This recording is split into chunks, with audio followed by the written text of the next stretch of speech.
Welcome viewers. आज हम लोग गेट में पूछे गए मैन्युफैक्चरिंग टेक्नोलॉजी के एक paper non conventional machining process में 1 मार्क्स के लिए जो क्वेश्चन पूछा गया है उसके बारे में डिस्कस करेंगे। तो सबसे पहले आते हैं question number 1। The process that uses a tapered horn to amplify and focus the mechanical energy for machining of glass is. Option हमारे पास 4 है: electrochemical machining, abrasive jet machining, electrical discharge machining और 4th नंबर है ultrasonic machine.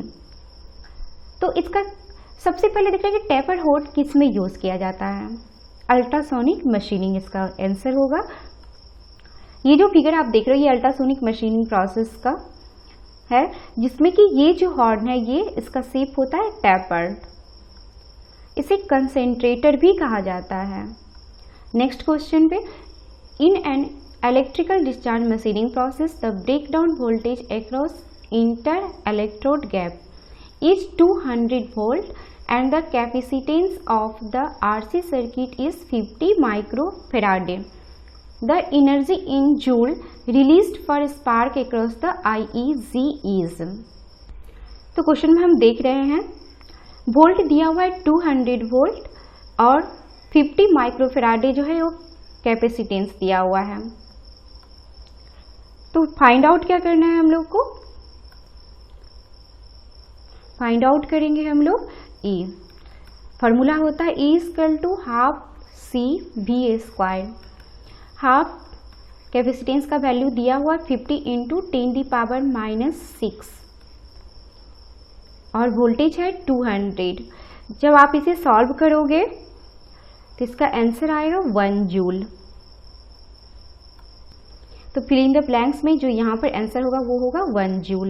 Next question पर आते हैं। Gate 2018 में ये पूछा गया है metal removal in electric discharge machining take place through iron displacement, melting and vaporization, corrosive reaction और प्लास्टिक शेयर। ठीक है, तो ईडीएम में पूछा गया कि किसके थ्रू मेटल्स का रिमूवल होता है। तो आंसर है इसका बी, मेल्टिंग एंड वेपराइजेशन। आप जानते हैं कि मशीनिंग प्रोसेस जो है 2 मेथड में है, ट्रेडिशनल और नॉन ट्रेडिशनल, जिसे नॉन कन्वेंशनल मशीनिंग प्रोसेस भी कहते हैं। ट्रेडिशनल में टर्निंग, मिलिंग, ड्रिलिंग और ग्राइंडिंग होता है। ये दैट मीन्स वर्क पीस और जो टूल होता है दोनों के बीच में कांटेक्ट होगा। लेकिन नॉन ट्रेडिशनल में क्या होता है, वर्क और टूल के बीच में कांटेक्ट नहीं होता है। ये 3 टाइप में होते हैं, मैकेनिकल, थर्मल और केमिकल। अब यहाँ पर हम देख सकते हैं मैकेनिकल जो है उसके अंदर कौन कौन आ रहा है, abrasive jet machining, ultrasonic machining, abrasive water jet machining. ठीक है, थर्मल में ईडीएम, ईबीएम, एलबीएम और PAM, electric discharge machining, electron beam machining, laser beam machining और प्लाज्मा आर्क मशीनिंग। केमिकल में कौन कौन है, ईसीएमएम और पीसीएमएम। तो यहाँ जो हम देख रहे थे ईडीएम में क्वेश्चन पूछा गया था थर्मल के थ्रू। ठीक है, दैट मीन्स यहाँ पर क्या होगा, जो इलेक्ट्रॉन बीम होगी हाई वेलोसिटी से आती है वर्कपीस पे, जब वो स्ट्राइक करेगी तो जो पार्ट्स मतलब कि कांटेक्ट में आएगा वर्कपीस का, वहाँ पर बहुत ही ज़्यादा टेम्परेचर होने के कारण, इलेक्ट्रॉन बीम्स का स्ट्राइक होने के कारण वहाँ पे हीट इवॉल्व होगा और उस हीट से क्या होता है, वर्कपीस मेल्ट और वेपराइज होगी, जिसके थ्रू मशीनिंग प्रोसेस वहाँ पर परफॉर्म होती है। नेक्स्ट क्वेश्चन गेट 2017 में पूछा गया है, which one of the following is true for the ultrasonic machining process. इन चारों ऑप्शन में कौन सा सही है ये ऑप्ट करना है। सबसे फर्स्ट क्या है कि in USM ultrasonic machining the tool vibrate at subsonic frequency. Second है ultrasonic machining does not employ magnetostatic transducer. Third है USM is an excellent process for machining ductile materials. और लास्ट में क्या है, USM often uses a slurry, ठीक है, comprising abrasive particles and water. तो आप देख सकते हैं इन सारे में जो है वो डी नंबर ऑप्शन सही होगा, क्योंकि हम जानते हैं कि यूएसएम में जो टूल वाइब्रेट्स करता है वो सबसोनिक नहीं, वो किस फ्रीक्वेंसी से होगी, ठीक है, यहाँ पर जो टूल वाइब्रेट्स करेगा वो हाइयर फ्रीक्वेंसी से अल्ट्रा वायलेट रेंज में। अब यहाँ पर हम देख सकते हैं USM does not employ magnetostatic transducer. Transducer का यूज़ किया जाता है यहाँ पर लो एम्पलीट्यूड वाइब्रेशन को जनरेट करने के लिए। USM is an excellent process for machining ductile materials. सबसे पहले हम जानते हैं कि USM जो है अल्ट्रासोनिक मशीनिंग, वो डक्टाइल मटेरियल्स के नहीं, ब्रिटल मटेरियल्स के लिए ये यूज़ किया जाता है। क्वेश्चन नंबर 5 जो 2017 में गेट में पूछा गया, ये क्वेश्चन हम देखते हैं कि मैच करने के लिए आया हुआ है। यहाँ पर जो है EDM, ultrasonic machining, chemical machining और ion beam machining, 4 type of machining दिया हुआ है। आपको यहाँ पर प्रोसेस यानी कैरेक्टरिस्टिक्स दिया हुआ है, मैच करना है। तो सबसे पहले हम देखते हैं ईडीएम, इलेक्ट्रिक डिस्चार्ज मशीनिंग, ये किससे मैच कर रहा है? No residual stress, machining of electrically conductive materials, machining of glass और नैनो मशीनिंग। तो हम सबसे पहले जाएंगे इलेक्ट्रिक डिस्चार्ज मशीनिंग जो होगा वो 2 नंबर मैच करेगा, क्योंकि machining of electrically conductive materials, EDM में क्या है कि जो मटेरियल्स इलेक्ट्रिकल कंडक्टिविटी रखेगी उसी में ये मशीनिंग होगी, ठीक है। तो पी का जो होगा 2। अब इसमें देखते हैं ऑप्शन पी का 2 है, ठीक है। अल्ट्रासोनिक मशीनिंग, अल्ट्रासोनिक मशीनिंग में सबसे बेटर किसके लिए होगा? ग्लास के मशीनिंग के लिए यूज किया जाता है, क्योंकि ग्लास जो है ब्रिटल मटेरियल्स है। तो 3 नंबर क्यू का मैच करते। केमिकल मशीनिंग, केमिकल मशीनिंग में जो रेसिडुअल स्ट्रेस होता है वो डेवलप नहीं होगा, तो no residual stress 1। Ion beam machining, इसमें ये बहुत ही माइक्रो मशीनिंग इसके थ्रू किया जाता है, दैट मीन्स नैनो मशीनिंग, ठीक है। एस का 4। ये सारे जो मैच करेंगे वो ऑप्शन नंबर ए को फॉलो करेगा, तो इसका आंसर होगा ए, ठीक है।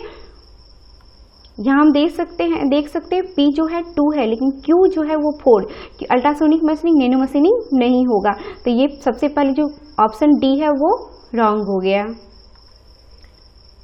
The non traditional machining process that essentially required vacuum is, GATE 2016 में ये क्वेश्चन पूछा गया है, ठीक है। तो ऐसा नॉन ट्रेडिशनल मशीनिंग प्रोसेस कौन सा है इसमें जिसमें कि वैक्यूम की जरूरत होती है? EBM, electron beam machining, electron chemical machining, electrochemical discharge machining, electro discharge machining. तो सबसे पहले हम जानते हैं कि इलेक्ट्रॉन बीम मशीनिंग जो होता है उसमें वैक्यूम की रिक्वायरमेंट होती है, क्योंकि वहाँ पर जो इलेक्ट्रॉन का बीम निकलता है, ठीक है, वो वर्कपीस पर जब स्ट्राइक करती है तो उसकी वेलोसिटी इलेक्ट्रॉन बीम की बहुत ही ज़्यादा होती है, अप्रॉक्स लाइट के वेलोसिटी की हाफ होती है, ठीक है। तो वहाँ पर वैक्यूम को क्रिएट किया जाता है ताकि जो इलेक्ट्रॉन बीम है वो अपनी वेलोसिटी खो ना सके, क्योंकि अगर वैक्यूम नहीं प्रेजेंट होगा तो वहाँ इलेक्ट्रॉन बीम जो है एयर पार्टिकल से स्ट्राइक करके अपनी वेलोसिटी खो देगी, इसीलिए वैक्यूम को क्रिएट किया जाता है। नेक्स्ट क्वेश्चन है गेट 2016 में पूछा गया है, in USM process the material removal are is plotted as a function of the feed force of the USM tool. With increasing feed force, the MR exhibits the following behavior. ठीक है, आपको graph जो बनाना है किसके बीच में बनाना है? MRR और feed force के बीच में। अब यहाँ पर रिलेशन हम लोग को फाइंड आउट करना है कि जो MRR है, ठीक है, जब हम फीड फोर्स को इंक्रीज करेंगे तो MRR पे क्या मतलब इफेक्ट पड़ेगा? वो इंक्रीज लिनियरली करेगा या डिक्रीज करेगा या डज नॉट चेंज या first increases with then decreases. तो इसका जो आंसर होगा वो 7 का डी होगा। हम देख सकते हैं किस तरह से ग्राफ जो प्लॉट किए हैं फीड फोर्स और एमआरआर के बीच में, तो ग्राफ इस तरह से बनता है। तो आप देखोगे फर्स्ट में क्या कर रहा है? इंक्रीज हो रहा है, लेकिन आफ्टर कुछ टाइम के बाद जब फीड फोर्स को हम इंक्रीज कर रहे हैं तो एमआर क्या हो रहा है? डिक्रीज हो रहा है। तो ऑप्शन जो होगा वो डी को फॉलो करेगा, first increases and then decreases. यहाँ भी आप देख सकते हैं जो हॉर्न है अल्ट्रासोनिक मशीनिंग का वो टैपर्ड है। कुछ देर पहले हम लोग जो क्वेश्चन डिस्कस किए थे उसमें था कि यूएसएम का जो हॉर्न होता है वो टैपर्ड किस में होता है? तो यूएसएम में, ठीक है, अल्ट्रासोनिक मशीनिंग प्रोसेस में। तो 2016 में क्वेश्चन फिर से पूछा गया है गेट में, आप देख सकते हो, in a wire cut EDM process the necessary condition that have to be met for making a successful cut are that. Option 4 है, wire and sample are electrically non conducting. Second, wire and sample are electrically conducting. wire is electrically conducting and sample is electrically non-conducting. Sample is electrically conducting and wire is electrically non-conducting. तो यहाँ पर हम देख सकते हैं जो option number B है, ठीक है, ये ऑप्ट होगा, क्योंकि जो वायर यूज किया जाता है ये और सैंपल दोनों ही इलेक्ट्रिकली कंडक्टिंग होता है। वायर जो बना होता है वो ब्रास, कॉपर या तो टंगस्टन का, यहाँ तक कि जिंक या ब्रास कोटेड या मल्टी कोटेड वायर का भी यूज किया जाता है वायर कट ईडीएम प्रोसेस में। हम यहाँ पर देख सकते हैं गेट 2015 में ये क्वेश्चन पूछा गया है, the primary mechanism of material removal in electrochemical machining is, ECM में, ठीक है, कौन से मैकेनिज्म के थ्रू मेटल को रिमूव किया जाता है ईसीएम प्रोसेस में। सबसे पहले केमिकल कोरोजन, दूसरा है एचिंग, तीसरा है आयनिक डिसोल्यूशन और चौथा है स्पार्क इरोजन, ठीक है। तो हम यहाँ पर जानते हैं कि जो सी होगा ऑप्शन, उसके थ्रू मटेरियल को रिमूव किया जाता है ईसीएम प्रोसेस में आयनिक डिसोल्यूशन के थ्रू। स्पार्क इरोजन से नहीं होगा, स्पार्क इरोजन, ठीक है, केमिकल कोरोजन भी नहीं होगा। स्पार्क इरोजन आप जानते हैं ईडीएम प्रोसेस में होता है। नेक्स्ट क्वेश्चन पर चलते हैं। नेक्स्ट क्वेश्चन हमारा है 2014 में क्वेश्चन पूछा गया, the following 4 unconventional machining process. Unconventional machining process को नॉन ट्रेडिशनल मशीनिंग प्रोसेस भी कहते हैं, जिसमें कि वर्कपीस और टूल के बीच में कांटेक्ट नहीं होता है, ठीक है। तो unconventional machining process are available in a shop floor. The most appropriate one to drill a hole of a square cross section of 6 mm into 6 mm and 25 mm deep each। अब ये whole जो है square whole, ठीक है, इसका dimension दिया हुआ है, इसमें 4 मशीनिंग प्रोसेस है, किसके थ्रू सबसे अच्छा मशीनिंग प्रोसेस किया जा सकता है। फर्स्ट में abrasive jet machining, plasma arc machining, laser beam machining और इलेक्ट्रो डिस्चार्ज मशीनिंग, ठीक है। तो इसका जो क्वेश्चन का आंसर होगा वो डी नंबर में होगा, क्योंकि हम जानते हैं जो ईडीएम प्रोसेस होता है वो बेस्ड होता है डाई सिंकिंग और cavity sinking, blind complex cavity. यदि आपको इस तरह का मशीनिंग करना है तो उसके लिए सबसे बेटर होता है ईडीएम प्रोसेस, ठीक है। डाई सिंकिंग का अर्थ ये होता है कि जो शेप टूल का होता है same to same work piece में भी वही शेप बनाया जाता है, ठीक है। तो इसलिए ईडीएम जो प्रोसेस होगा वो सबसे बेस्ट होगा। 2014 में जो गेट का क्वेश्चन है, यानी कि पहले भी पूछा गया, उसी साल में फिर एक क्वेश्चन पूछा गया है, आप देख सकते हो। यानी कि इससे हम देख सकते हैं कि जो अनकन्वेंशनल मशीनिंग प्रोसेस है वो किसी भी कंपटीशन एग्जाम के लिए मोस्ट इम्पॉर्टेंट चैप्टर है। The process utilizing mainly thermal energy for removing material is. Thermal energy से किस मतलब यूज करेंगे कौन से मशीनिंग प्रोसेस में मटेरियल्स को रिमूव करने के लिए। सबसे पहला है ultrasonic machine, electrochemical machining, abrasive jet machining और लेजर बीम मशीनिंग। तो कुछ देर पहले हम लोग एक फिगर टेबल देखे थे जिसमें कि तीनों टाइप की मशीनिंग, मैकेनिकल, केमिकल और थर्मल एनर्जी का दिखाया गया था, ठीक है। इसमें पूछा जा रहा है थर्मल एनर्जी के थ्रू केस में करेंगे। अल्ट्रासोनिक मशीनिंग में मैकेनिकल एनर्जी यूज करते हैं, इलेक्ट्रोकेमिकल मशीनिंग में इलेक्ट्रोकेमिकल, ठीक है, एब्रेसिव जेट मशीनिंग में मैकेनिकल एनर्जी का यूज किया जाता है और लास्ट है लेजर बीम मशीनिंग।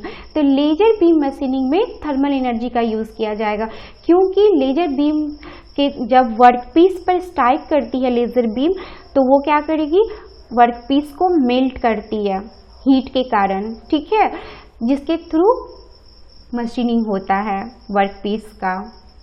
तो थर्मल एनर्जी जो यूज किया जाएगा वो लेजर बीम मशीनिंग प्रोसेस में, इसका आंसर होगा डी, ठीक है। अब नेक्स्ट क्वेश्चन हम फिर देख रहे हैं 2014 में एक और क्वेश्चन इसी चैप्टर से पूछा गया है। क्वेश्चन है the principle of materials removal in electrochemical machining is. ECM process में जो मटेरियल्स का रिमूवल होता है वो किस प्रिंसिपल पर बेस्ड है, ठीक है। Fix law, Faraday's law, Kirchhoff's law और ओम्स लॉ। तो इसमें सबसे जो फिट होता है आंसर होगा वो होगा फैराडेज लॉ। फैराडेज लॉ, ठीक है, फैराडेज लॉ के अकॉर्डिंग क्या होता है, जब दो इलेक्ट्रोड्स को, ठीक, एक बाथ में, एक कंटेनर में जिसमें कि इलेक्ट्रोलाइट को फिल करके रखा जाता है, ठीक है। यहाँ पर यूज किया जाता है दो इलेक्ट्रोड, दैट मीन्स एक टूल और एक वर्क पीस को, और उसके बीच में डीसी पोटेंशियल पावर का अप्लाई किया जाएगा। तो मेटल जो है वो एनोड से डिप्लेटेड होता है और कैथोड पे प्लेटेड होता है। तो ये प्रोसेस होता है ईसीएम प्रोसेस में, जो कि फैराडे लॉ पर बेस्ड है। नेक्स्ट क्वेश्चन गेट 2012 में पूछा गया है। In abrasive jet machining, as the distance between the nozzle tip and the work surface increases, the metal removal rate. Nozzle tip और वर्क सरफेस के बीच के जो डिस्टेंस है, स्पेस को बढ़ाया जाएगा अगर एब्रेसिव जेट मशीनिंग में, तो मटेरियल रिमूवल रेट एमआरआर पे क्या इफेक्ट पड़ेगा। ऑप्शन देखते हैं हम लोग। सबसे पहले कहता है कि इंक्रीज करेगा कंटिन्यूसली, दूसरा कह रहा है कि डिक्रीज होगा कंटिन्यूसली, तीसरा ऑप्शन में कि डिक्रीज होगा पहले, फिर स्टेबल हो जाएगा, इसके बाद फिर इंक्रीज करेगा। लास्ट में है कि पहले इंक्रीज करेगा, फिर स्टेबल होगा और इसके बाद वो डिक्रीज कर जाएगा। तो हम यहाँ पर देख सकते हैं ग्राफ है एमआरआर और नोजल टिप डिस्टेंस के बीच में। ग्राफ इस तरह से प्लॉट होता है, ठीक है। तो हम क्या देखें कि सबसे पहले तो अगर डिस्टेंस बढ़ रहा है तो इंक्रीज करेगा, आफ्टर कुछ समय के बाद ये स्टेबल हो जाएगा कांस्टेंट, इसके बाद फिर से घटने लगता है। तो इसके अकॉर्डिंग जो आंसर सही है वो है डी नंबर, ठीक है। Option D, increases become stable and then decreases. Next question GATE 2006 में पूछा गया, ठीक है। 12 के बाद सीधे 6 में ये क्वेश्चन क्या पूछेगा, arrange the process in the increasing order of their maximum material removal rate. अब ये जो है ईसीएम, यूएसएम, ईवीएम, एलबीएम और ईडीएम, ये 5 प्रोसेस जो दिया हुआ है, इसमें बोला जाए इंक्रीजिंग ऑर्डर में इसे आप अरेंज कीजिए। सबसे ज़्यादा मटेरियल रिमूवल रेट किसका होगा। तो जैसा कि हम जानते हैं कि सबसे ज़्यादा जो मटेरियल रिमूवल रेट होता है वो ईसीएम का होता है, सबसे ज़्यादा ईसीएम का होगा और सबसे कम होता है एलबीएम का। तो सबसे पहले तो हम ये चीज़ देख लेते हैं कि इसमें ऑप्शन में कौन कौन आ रहा है। सबसे पहले एलबीएम होना चाहिए, तो यहाँ पर सी और डी है। और इसके बाद सबसे ज़्यादा किसका होता है, ईसीएम का। इस दोनों ऑप्शन में ईसीएम ये है। इस बेसिस पे अगर हम इसे कट करें, ठीक है, ये भी ऑप्शन है, ट्रिक है। अगर आप इतने बीच में इतने सारे मशीनिंग प्रोसेस के बारे में नहीं जानते हो और मैक्सिमम मिनिमम के बारे में जानते हैं तो आप अरेंज कर सकते हो, ठीक है, जैसा कि हम लोगों ने अभी डिस्कस किए। तो ये जो होगा वो डी होगा इसका आंसर। सबसे कम एलबीएम और सबसे ज़्यादा ईसीएम का है। तो देखते हैं लेजर बीम मशीनिंग प्रोसेस, इसके बाद इलेक्ट्रॉन बीम मशीनिंग प्रोसेस, इसके बाद USM ultrasonic machining process, EDM electron क्या होगा इसका, electrochemical discharge machining process, sorry electric discharge machining process, और ईसीएम इलेक्ट्रोकेमिकल मशीनिंग। ये 2006 में पूछा गया है। नेक्स्ट क्वेश्चन 2005, ये बॉक्स आप देख रहे हो और इसमें जो आप शेप देख रहे हो कैविटी, ठीक है, जिगजैग टाइप का है। पूछा जा रहा है आपसे कि ये जिगजैग कैविटी जो है ब्लॉक में, ठीक है, ये हाई स्ट्रेंथ एलॉय में फिनिश किया गया है, मशीनिंग किया गया है। ये सबसे अच्छा किस मशीनिंग प्रोसेस के थ्रू किया जा सकता है। यहाँ पर हम देख सकते हैं electric discharge machining process, EDM दिया हुआ है, electrochemical machining, laser beam machining और एब्रेसिव फ्लो मशीनिंग, ठीक है। तो कुछ देर पहले हम लोग यहाँ पर डिस्कस कर चुके हैं कि डाई सिंकिंग जो बिहेवियर फ्लो फॉलो करता है वो कौन सा मशीनिंग प्रोसेस है, ईडीएम। कि जैसा आप टूल रखोगे सेम टू सेम कैविटी वैसा बन जाएगा आपका वर्क पीस में।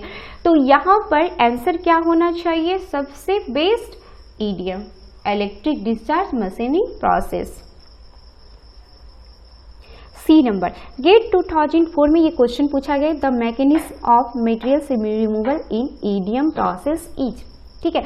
इलेक्ट्रिक डिस्चार्ज मशीनिंग प्रोसेस के थ्रू किस प्रोसेस के थ्रू मटेरियल्स को रिमूव किया जाता है, melting and evaporation, melting and corrosion, erosion and cavitation, cavitation and evaporation. तो सबसे पहले तो जानते हैं कि ईडीएम जो प्रोसेस आता है वो कौन सा प्रोसेस है, थर्मल। ठीक है, इसमें थर्मल एनर्जी यूज किया जाता है और आप जानते हैं कि थर्मल एनर्जी अगर यूज किया जाएगा तो वहां पर हीट एनर्जी इवॉल्व होगी जो वर्कपीस को मेल्ट करेगी और वेपराइज करेगी। दैट मीन्स जो ऑप्शन नंबर ए है वो सबसे बेस्ट है, क्योंकि अगर मैकेनिकल एनर्जी यूज होता तो वहां पर क्या होता है कि मटेरियल्स का इरोजन होता है, तो इरोजन वाला केस तो यहाँ पर पॉसिबल ही नहीं है। ठीक है, और केमिकल तो यहाँ होगा ही नहीं, यानी कि सी नहीं होगा और ना डी होगा और ना बी होगा, क्योंकि कोरिजन यहाँ पर प्लेस ही नहीं हो रहा है, मैकेनिकल एनर्जी यूज ही नहीं होता है, तो बी और सी तो ऐसे ही कट हो गया। ठीक है, और कैविटेशन तो इस प्रोसेस में होगा नहीं, केमिकल एनर्जी तो इसमें यूज होगा नहीं। ठीक है, तो इसीलिए ऑप्शन नंबर ए यहाँ पर फिट करेगा। 2003 आप देख रहे हो कंटिन्यू हर एक साल ये क्वेश्चन पूछा जा रहा है गेट में। इस चैप्टर से क्या पूछा जा रहा है कि as tool and work are not in contact in EDM process, that means non traditional machining process तो है ही, इसलिए कॉन्टेक्ट तो होगा नहीं, लेकिन ईडीएम प्रोसेस में नहीं होता है, तो क्या इसमें मतलब सूट करता है, कौन सा ऑप्शन हम देख सकते हैं।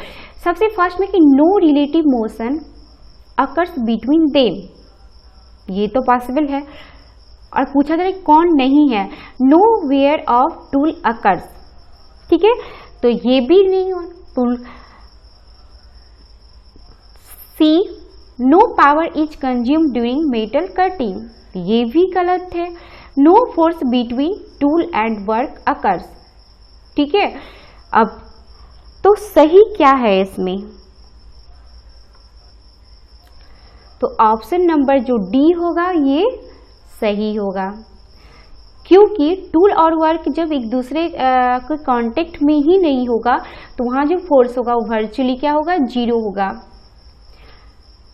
ये नो रिलेटिव मोशन, ठीक है, दोनों के बीच में रिलेटिव मोशन भी होगा। No wear of tool occurs, ठीक है, नो पावर इज कंज्यूम्ड, सब नो है, तो ये सारा क्या होगा, यस। और ये जो है no force between tool and work, ये सही होगा इसका आंसर। ये 2001 में क्वेश्चन पूछा गया कि इन ईसीएम एल, ठीक है, the material removal is due to ECM, ठीक है,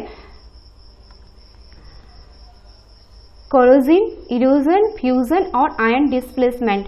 तो सबसे पहले हम जानते हैं कोरोजन तो इसमें होगा नहीं, ठीक है, इलेक्ट्रोकेमिकल मशीनिंग है, इरोजन भी नहीं होगा, केमिकल प्रोसेस ये है, ठीक है, इस मशीनिंग प्रोसेस में केमिकल एनर्जी यूज हो रहा है, दैट मीन्स इरोजन भी नहीं होगा, क्योंकि इरोजन मैकेनिकल एनर्जी जहां पर यूज होता है वहां पर फॉलो होता है, उस प्रोसेस से मटेरियल्स को रिमूव किया जाता है। फ्यूजन भी नहीं होगा, तो कौन से प्रोसेस, आयन डिस्प्लेसमेंट, ठीक है, इसमें आंसर होगा आयन डिस्प्लेसमेंट।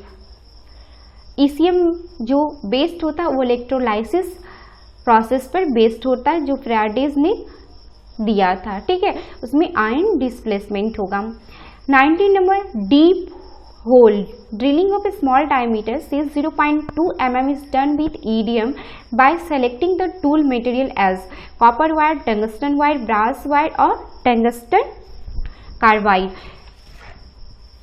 तो टूल मटेरियल्स कौन सा यूज करेंगे अगर डायमीटर 0.2 mm का आप ईडीएम प्रोसेस के थ्रू मशीनिंग करते हो, तो ड्रिल करते हो, ठीक है, तो इसका जो आंसर होगा वो आंसर होगा टंगस्टन वायर। अगर 0.02 mm से भी लेस देन डाया को अगर ड्रिल करना हो तो वहां पर टंगस्टन वायर का यूज किया जाता है। नेक्स्ट क्वेश्चन है, in electro discharge machining process the tool is made of copper, high speed steel, cast iron, plain carbon steel, ठीक है, तो हम यहाँ पर जानते हैं इसका जो आंसर होगा वो होगा कॉपर। ईडीएम प्रोसेस में टूल जो बना होता है वो कॉपर का बना होता है, ठीक है, ये ब्रास का भी हो सकता है, जिंक का भी हो सकता है, ठीक है, कॉपर टंगस्टन एलॉय का भी बनता है, या सिल्वर टंगस्टन एलॉय का भी हो सकता है। नेक्स्ट क्वेश्चन, ठीक है, 1998 में पूछा गया है, in machining using abrasive materials increasing abrasive grain size abrasive materials, AJM abrasive jet machining process का है, ठीक है। इसमें एब्रेसिव ग्रेन साइज को अगर इंक्रीज कर दिया जाएगा तो उसके MRR पे क्या इफेक्ट पड़ेगा, ठीक है। सबसे पहले ऑप्ट में देखा जा रहा है कि increases the material removal rate, decreases the material removal rate, first decreases and then increases the material removal rate, first increases and then decreases the material removal rate. यहाँ पर एक चीज हम लोग देख रहे हैं, सोचना है कि फाइन ग्रेन जो है वो बेटर सरफेस फिनिश प्रोड्यूस करेगा, लेकिन आप कोर्स ग्रेन यूज करते हो तो जो सरफेस फिनिशिंग होगा वो गुड होगा। गुड और बेटर, यहाँ पर दो टर्म यूज किया गया। Fine grain better surface finish देगा, जबकि कोर्स ग्रेन जो होगा वो गुड सरफेस फिनिशिंग देता है, ठीक है।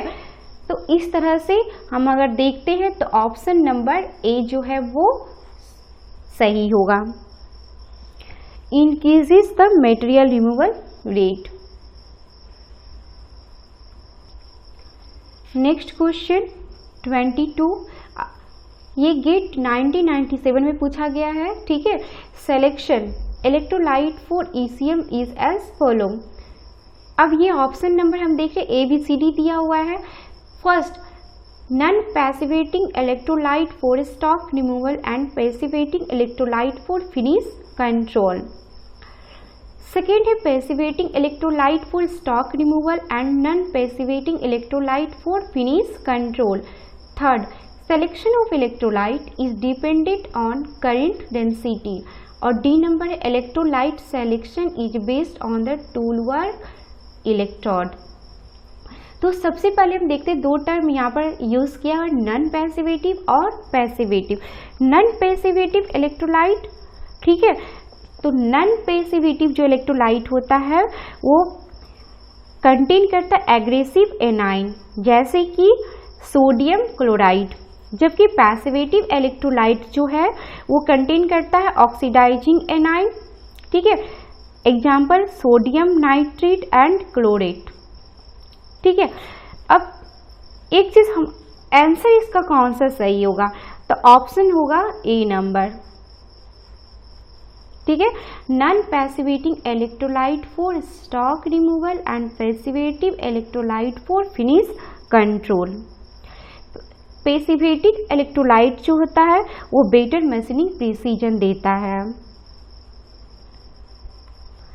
इलेक्ट्रोलाइट को के कंसंट्रेशन को अगर इंक्रीज करते हैं तो MRR जो है वो इंक्रीज होता है। नेक्स्ट क्वेश्चन हम यहाँ पर देख रहे हैं, क्वेश्चन 1997 में फिर से पूछा गया है कि inter electrode gap in ECG is controlled by IEG, ठीक है, IEG।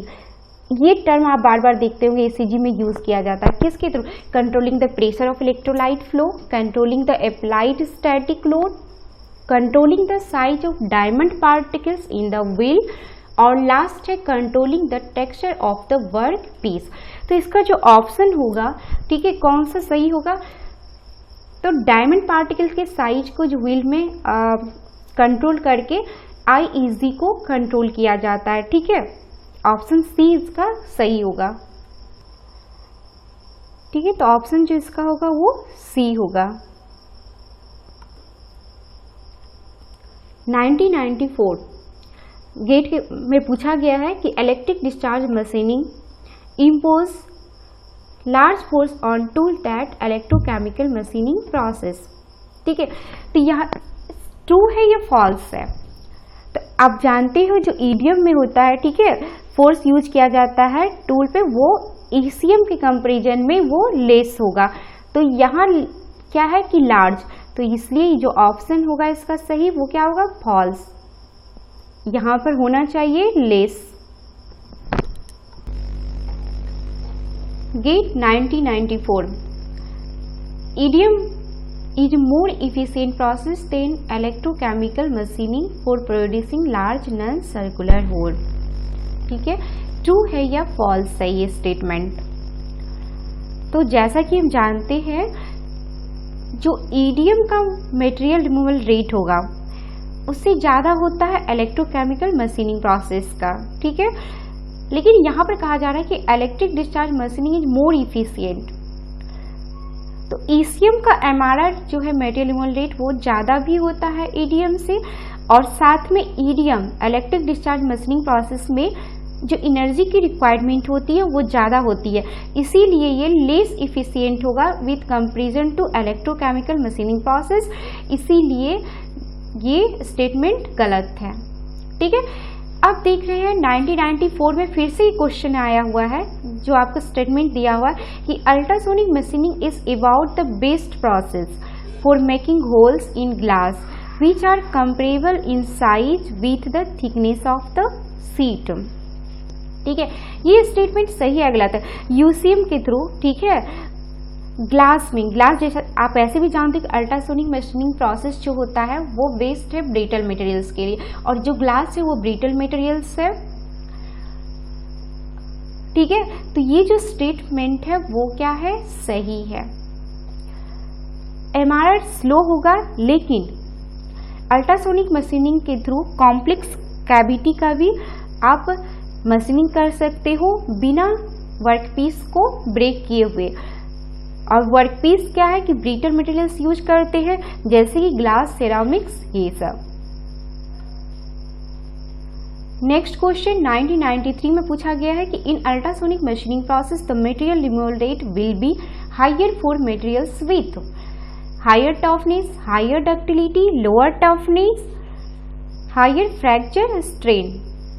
तो सबसे पहले जानते हैं कि यूएसएम जो होता है वो ब्रिटल मटेरियल्स के हम लोग यूज करते हैं, और ब्रिटल मटेरियल्स का जो टफनेस होता है क्या होगा, लो होगा। तो ऑप्शन नंबर सी सही होगा। 1992 में गेट में क्वेश्चन पूछा गया है, USM the material removal rate would dash fill in the blanks है with increasing mean grain diameter of abrasive materials। अगर एब्रेसिव मटेरियल्स के डायमीटर को, ठीक है, मीन डायमीटर को आप इंक्रीज करते हो यूएसएम में, तो एमआरआर पे क्या इफेक्ट पड़ेगा, इंक्रीज करेगा या डिक्रीज करेगा, या इंक्रीज एंड देन डिक्रीज होगा, या डिक्रीज एंड देन इंक्रीज होगा। तो इसका ऑप्शन नंबर सी जो होगा वो सही होगा। सबसे पहले इंक्रीज करेगा, इसके बाद डिक्रीज होगा। यहाँ पर जो आप ग्राफ देख रहे हो, ठीक है, एमआरआर और डी मीन डायमीटर के बीच में है यूएसएम में।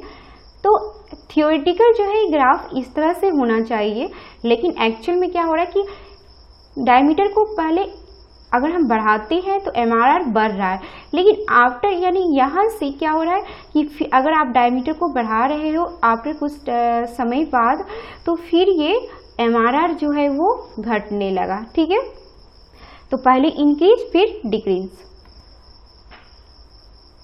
गेट 1992 में ये क्वेश्चन पूछा हुआ है, the two main criteria for selecting the electrolyte in electrochemical machining process is that the electrolyte should. ECM process में जो आप इलेक्ट्रोलाइट यूज करते हो उसमें क्या क्या प्रॉपर्टीज होनी चाहिए। सबसे पहले है कि be chemically stable, second number not allow dissolution of cathode materials, C not allow dissolution of anode materials, और लास्ट है हैव हाई इलेक्ट्रिकल कंडक्टिविटी। ठीक है, तो इलेक्ट्रोलाइट जो होना चाहिए सबसे पहले क्या होना चाहिए, केमिकली स्टेबल होना चाहिए, ये ऑप्शन सही है। और जो लास्ट आप देख रहे हो D number, have high electrical conductivity, ये होना चाहिए। इलेक्ट्रोलाइट की और क्या प्रॉपर्टीज होती है, जो विस्कोसिटी होगा इसका लो होगा, ठीक है, विस्कोसिटी लो होगा। स्पेसिफिक हीट वो क्या होना चाहिए, वो हाई होना चाहिए। नॉन कॉरोसिव और नॉन टॉक्सिक भी होना चाहिए इलेक्ट्रोलाइट, और इनएक्सपेंसिव, साथ में रीडली अवेलेबल होना चाहिए। ये सारे जो प्रॉपर्टीज होता है वो इलेक्ट्रोलाइट का होता है। अब नेक्स्ट क्वेश्चन में हम देख रहे हैं 1987 में एक क्वेश्चन पूछा हुआ है कि in ultrasonic machining the tool filling the blanks at very high frequency with the help of dash transducer. तो आप जानते हैं कि यूएसएम में जो टूल क्या होता है कि बहुत हाई फ्रीक्वेंसी पे वाइब्रेट करता है, ठीक है, और ट्रांसड्यूसर जो होता है किसके हेल्प से, पीजो इलेक्ट्रिक ट्रांसड्यूसर का यूज किया जाता है with the help of piezo electric transducer. Vibrates होगा यहाँ पर और दूसरा होगा यहाँ पर पीजो इलेक्ट्रिक।